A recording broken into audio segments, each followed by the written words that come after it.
రాబోవు మున్సిపల్ ఎన్నికల్లో కరీంనగర్ మేయర్ పీఠం బీఆర్ఎస్ పార్టీదేనన్నారు ఎమ్మెల్యే గంగుల కమలాకర్.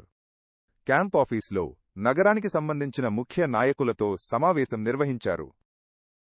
ఈ సందర్భంగా గంగుల కమలాకర్ మాట్లాడుతూ, బీఆర్ఎస్ పాలనలో ప్రజలకు ఉపయోగపడే అనేక అభివృద్ధి పనులు చేపట్టినట్లు తెలిపారు. ఎప్పుడెప్పుడా ఎన్నికలు వస్తాయా, బీఆర్ఎస్ పార్టీని గెలిపించేందుకు ప్రజలు ఎదురుచూస్తున్నారని అన్నారు.